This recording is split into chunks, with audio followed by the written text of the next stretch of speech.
Yeah. Okay, so one way to look at it is this way. Okay, so I've got football here. Just think of a football scenario. We'll run with football for now. Now, in training, okay, in a No, I presume it's soccer you're talking about. Okay, sorry. Yeah. Football is a totally different job. Yeah. Okay, in the environment, football, soccer, whatever you want to call it. Okay, you put the ball down. In training, you're 12 yards away from a goal. Okay, 12 yards away from the goal, you've got the diameter, the goal, 12 yards away. A player strikes a ball for a penalty. They'll score probably 99 times out of 100 in a training environment. Okay, training environment, they'll score 9 times out of 100. Put them in a scenario where, okay, it's a cup final. They put the ball down, it's still 12 yards away, but they strike the ball, they miss the target, or they literally pass it back to the keeper. Why on one hand does the performer, whether it's tennis as well, they're serving for an open, whether it's golf, whatever the sport is, why is it on one hand the performer will do that in a major event, but in a training event they find a lot easier? What's the difference? Stress. Yeah, more relaxed, stress, pressure. Yeah. So all these expectations. So expectation, stress, pressure, mind's relaxed. All these things, okay, come into consideration. So what are they focusing on? What exactly they're focusing on? They've got the technique. Okay, you've got these performers, these players. They're technically good enough, skillfully good enough to do what they've got to do. Yet, what they're focusing on predominantly is the outcome. So they're focusing on the outcome. Okay, and the outcome is scoring a goal, maybe winning the cup, winning the tournament. They're focusing on the outcome. And they forget about the process. Okay? And that applies for technique, and that applies also for tactical. Now, we can visualize, and we're going to look at visualization on 2 levels today, technically and tactically. Okay? Technically is when you're improving technique. Tactically is when you're experiencing the game, your game awareness. And we talked earlier about having a game A, game B, plan A, plan B, using variable permutation. But technically, some of the best performers technically put them in a high pressure situation and they go to pieces. Put them under pressure and their skill level diminishes completely. And we're not talking about performers here that are amateur or semi-pro. We're talking about world-class, top-flight performers. Under certain circumstances, in certain situations, literally, the technique is gone. So you wonder, what are they focusing on, which is key. But more to the point as well, also, technically now, I mentioned yesterday a lad I was working with. He spent much of his youth career not being able to play because he had Osgood Slatters, which is a condition. I'm not going to pretend to be a medical expert, but it affects the knees. Okay, and every time he trained, he'd get aches and pains and would have to lay off. So he couldn't train as much as he'd like to train. Now he got to me. He was 17 when he came to me. I think 17 or moving towards 17. He had 1 year left in his YTS. In the UK, we've got a YTS youth traineeship system. I don't know, you guys in Ireland and Wales is the same sort of system, but between 16 and 18 over here is your apprenticeship. And on the final year of your apprenticeship, you get told if you've got a contract or not. This is a lad who got plenty of ability, but the drawback is he's not played enough for him to make a decision. And the problem you've got, training-wise, and you guys who are the trainers all know, if he tries to train any more than what he already is doing at that age with that condition, he could end up spending a lot more time out as well. So we've got a challenge on our hands, a big, big challenge on our hands in terms of giving the best possible chance. And I said to him, you'll have to learn to visualize technically and improve. And we did what we call a performance profile and looked at every area of his game. And the areas that he felt he wanted to improve, the only way around it was to go away and visualize. He wanted to improve his heading, he wanted to improve his left foot. And the only way around it was to go away and visualize. And there's been studies that have shown that people who visualize improve their performance. There was a study, and I mentioned that reference in the book, in Chicago University years ago. You had 3 groups of people in basketball. Group 1 practiced for 6 weeks physically. Group 2 practiced visually. Group 3 didn't practice at all. In 6 weeks, the group that practiced visually are the group that improved more than the other groups. The second group, the one that practiced physically, improved. The group that practiced mentally, were the one that improved the most. The group that practiced physically, the second, and the group that didn't practice at all showed no improvement. So it showed the mind and how powerful it is. The lad I'm referring to earlier, he went on, the good news is he went on to get a contract. Macclesfield gave him a contract in the end. Okay, professional contract, 1-year deal. Now, the key to that was, in my mind, from where he is, and like I said before, I'm not just putting it down to the work I did, yet what I would say, when he came to see me, at that point there, he was definitely neither here or there. And I thought, we haven't got time to analyse anything. We've just got to go forward. We haven't got time to faff about here. We've got to think of a plan to moving forward. So I did tell him to spend a lot of time doing recovery. I told him to go do your ice baths, get in the pool, do all these sort of things that are going to help you recover, eat well, sleep well. But beyond that, and beyond your training, visualise.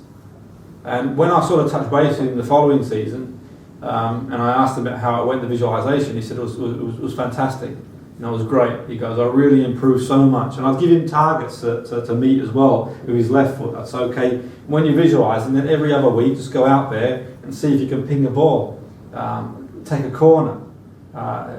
Just ways and means we could measure if he was improving, which was key. Can you get a ball 30, 40 yards? Just little milestones to break his belief barrier. So it was quite powerful to do that. So on one hand, we were visualising technically, but on the other hand as well, we did visualisation tactically too.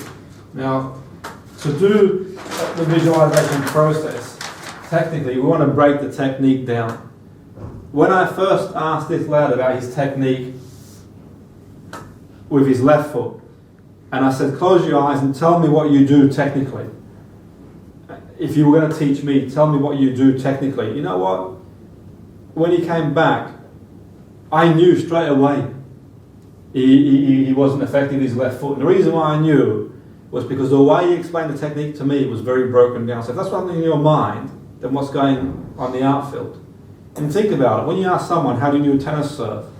If they associate to that serve subconsciously, and you ask them what they do step by step, and they can't recall that fluently, you've got to ask yourself what's going on in their mind sequentially.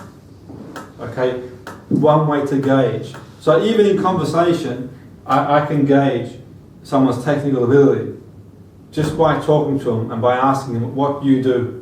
How do you do the process? I can guarantee if you went up to someone who's an outstanding performer in their field and said, what do you do technically?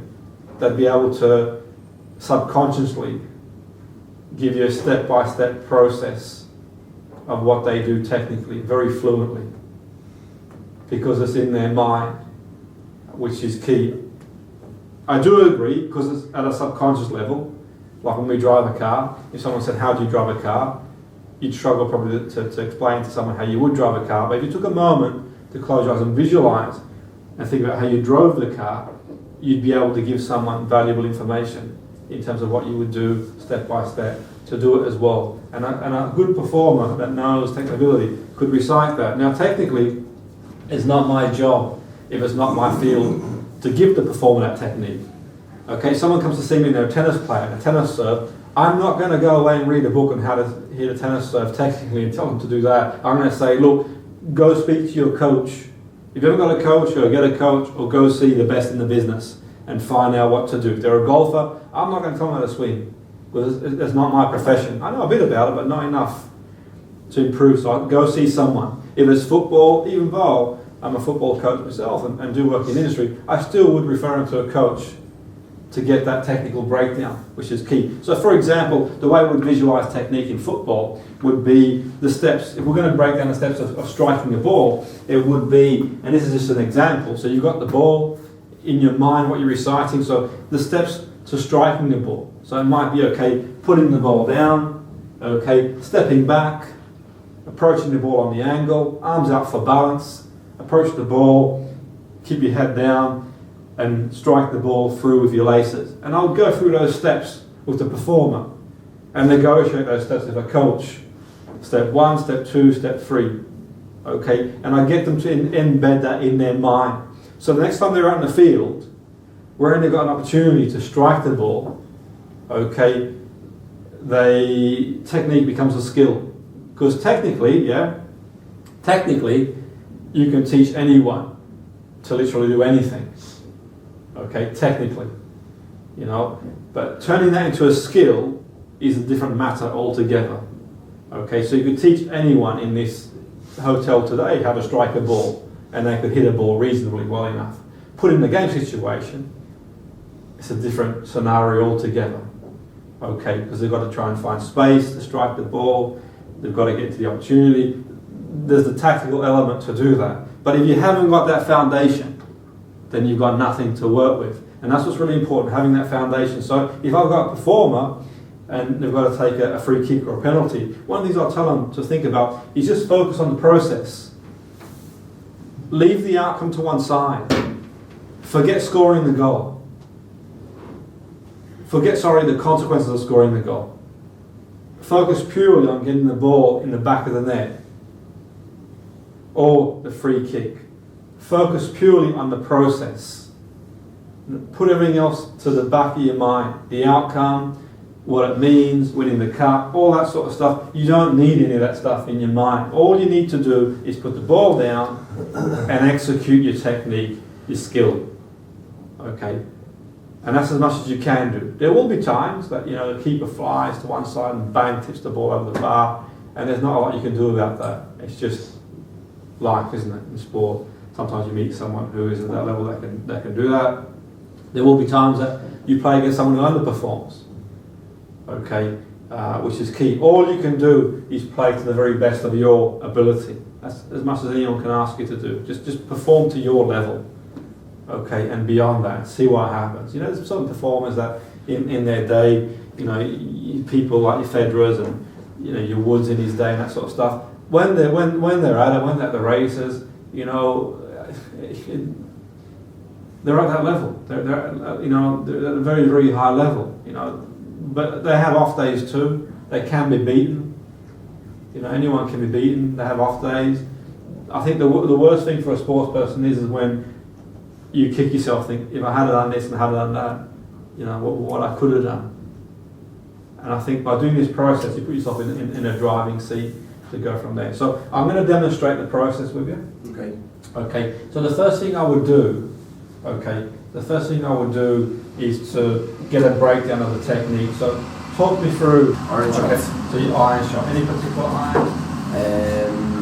No. Well, maybe low irons, maybe between kind of 3 and 5 irons. Between 3 and 5. Because I seem to be able to hit the higher irons a lot better. So you can hit a high iron a lot better. Yeah. But the 3 and 5. Yeah. Okay. So the 3 and 5. Okay. And in terms of your own technique to do that, if you just close your eyes and relax, I want you to fully associate to a time when you used a 3 or a 5 iron. Fully associate to a time when you used a 3 or a 5 iron, and just talk me through that process. So I'm standing over the ball. So you stand over the ball. I have the club in my hand. Club in the hand. With the the correct grip. Yeah. Making sure that my thumb is sort of over like that. Yeah. So it's pointing straight down the club. Yeah. Swing the club back slowly until it's in line with my body. Break the arms back down as I'm rotating around. Keep my head down, looking at the ball. And then slowly then bring the club back down and around, following through, and back up the far side.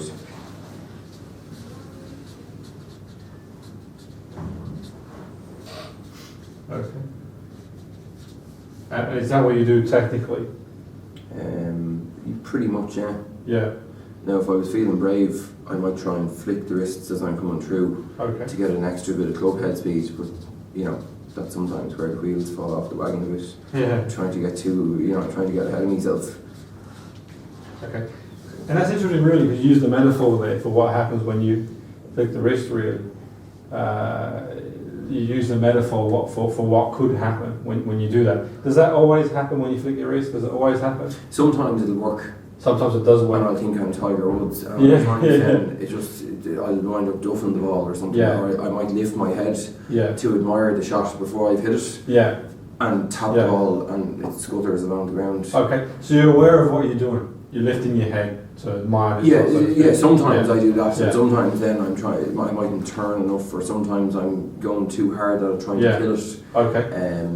Or if, say, I'm just off the fairway, Yeah. which would happen a fair amount, and I'm trying to kill the ball to get it out of the rough, that I'm trying to kind of hit it that bit harder, because I know Yeah. the rough is going to sort of take a bit of the distance Yeah. out of the shot, Yeah. and I'm trying to overcompensate by trying to drill it out. Okay, which is a tactical element of the game, yeah. So in And some then situations, yeah. my technique then goes a bit sort of out of kilter, because I'm sort of trying to Yeah. burst it, you know. Okay, and I suppose having referenced that, that would be a process that you'd look at. That would be a tactical element of the game. So when you're in that situation, you could use that as a permutation in terms of what you would do in that situation. That's something you could then isolate your technique in that situation, just like you could do taking a penalty in a penalty shootout, serving for a match, whatever it is. You could sort of then transfer that into a game situation. You certainly can. To begin with, the key is really to highlight a technique that you want to run with, which is adaptable. I'm not suggesting that you always, flick the wrist, but what I'm suggesting you might want to consider doing is maybe start as you mean to go on. Your A game might be to flick the wrist, and for whatever reason, if that's not going to plan, you can always scale back, which is key. But the way to improve is to go beyond yourself and just challenge yourself and think, you know what, if I mess up, I'm going to mess up in training, it's not a problem. That's the key. But you want to take what you do in training into a game in an ideal scenario, which is important. But we've got a breakdown here. Now, what I would suggest to do going forward, and what I would do as a mental skills coach, I would then contact my client's golf coach, okay? And I would say, we've highlighted a problem here, where the risk is concerned. Well, a potential problem. It may not be a problem, but I'd highlight what we've covered. And I would go back and I would liaise and say, you know what, can we be very clear about the process we want the performer to adapt to? Can we be very, very clear? So when the client goes back to the coach and they're practicing using a 3 to 5 iron, they're very clear on what they're going to do. They're very clear step by step. Their foot position, their head position, their grip. They're very clear step by step. And that's a negotiation between the coach and the client to decide how they structure the technique. My job is now to filter that into the mind of the client when they're happy with the sequential structure of that technique.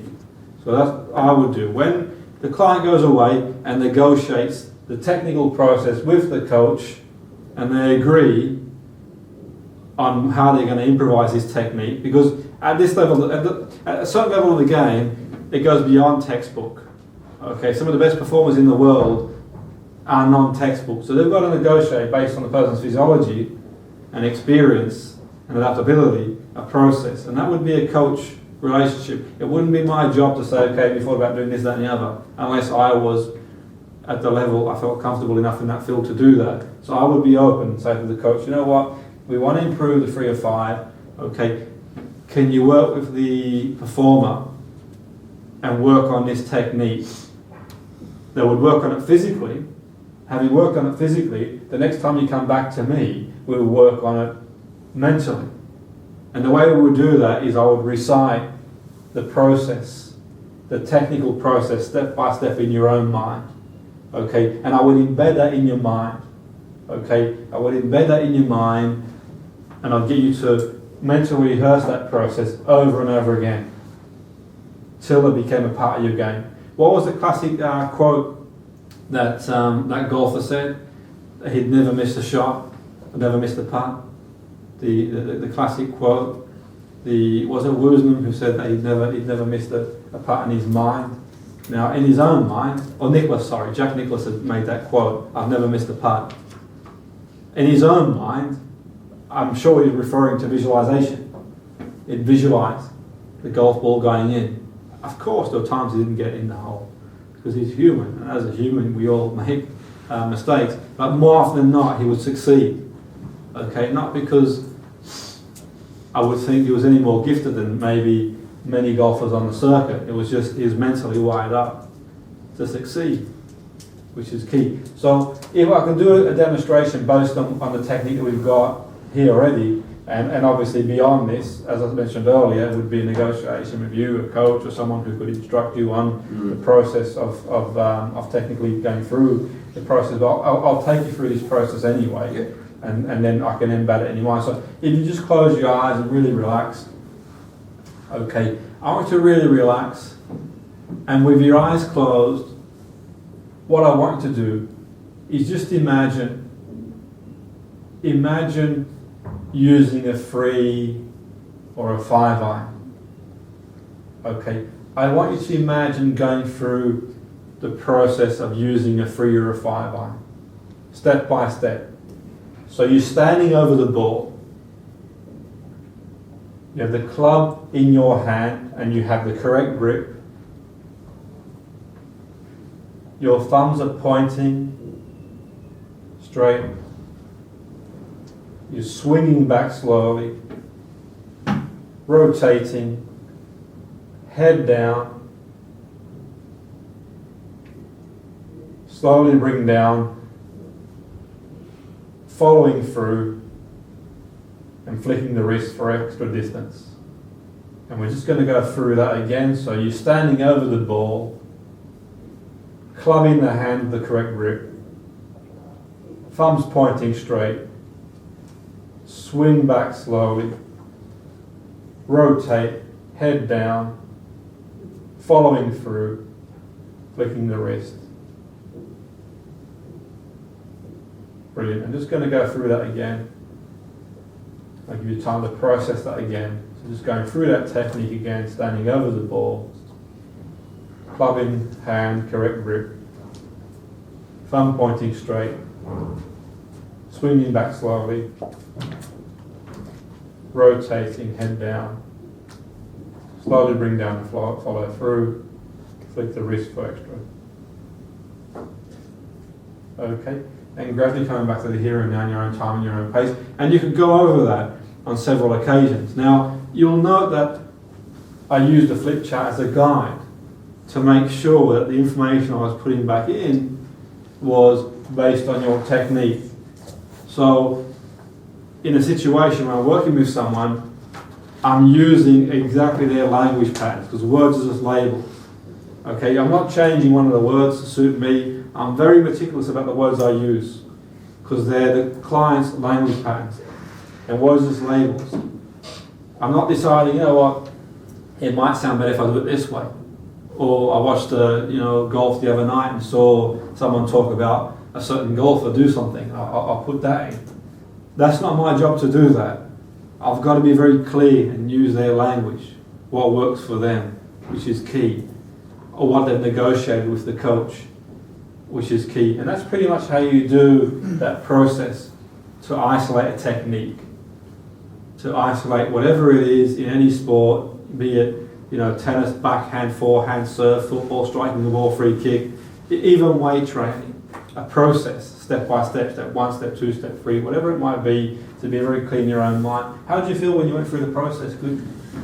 I'd be much more confident about going out now and hitting the 3-iron shots, because I just slow it down, take a practice swing and sort of maybe even close my eyes and do a practice and then stand up and address the ball. But like even the first time we did it, I'd never thought about what I actually do in as much detail before.